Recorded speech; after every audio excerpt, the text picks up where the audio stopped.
This is Food Criminals, a podcast by Christopher J. Garcia.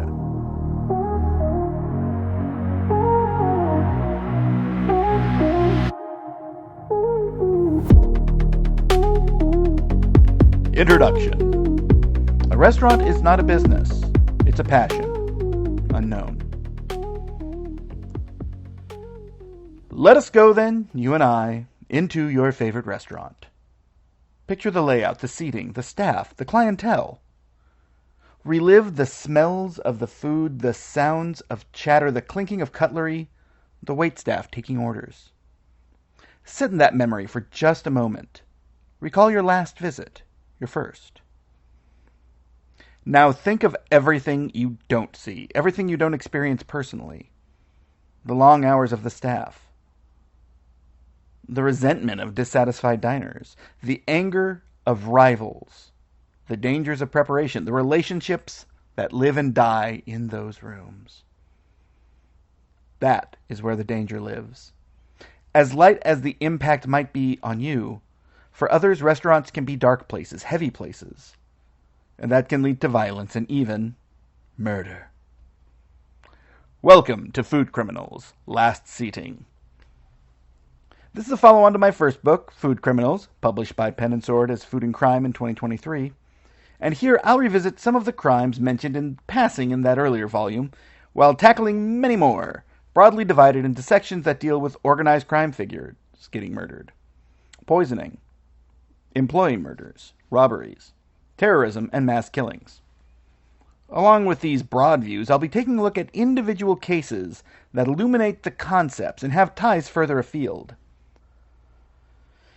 Each and every one has a murder that takes place in or immediately outside a restaurant. Why only the ones that take place inside?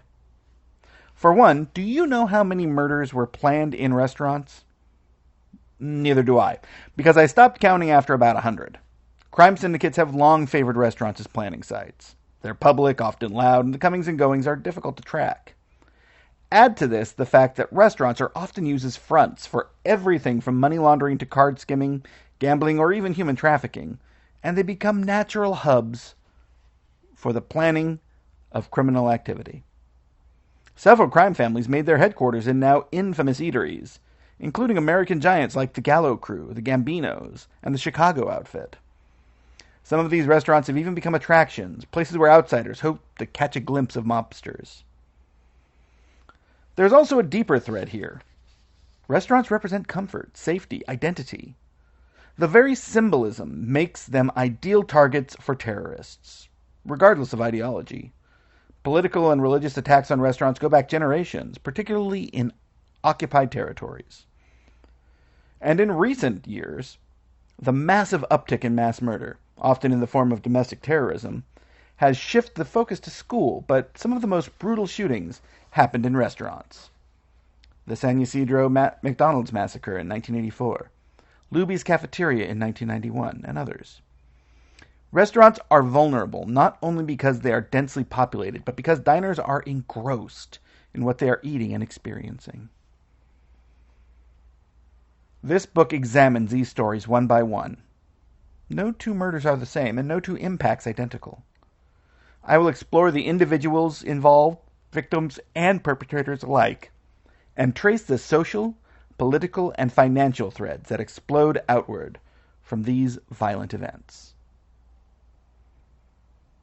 That has been the first episode of Food Criminals, Last Seating. Next week, we're going to start by looking at some historical murders. So I hope you stay tuned. Food Criminals, Last Seating is written by Christopher J. Garcia, read by Christopher J. Garcia. Basically, I did everything, okay? We're going to be a weekly podcast, at least through the holidays. And you'll be able to pick up the book on Kindle digital publishing, because Amazon is where things sell, apparently. As well as if you join our Patreon. That's 3minmodernist at patreon.com. You can actually see all of that in the show notes, along with a transcript. So I hope you'll stay tuned. Thanks for listening.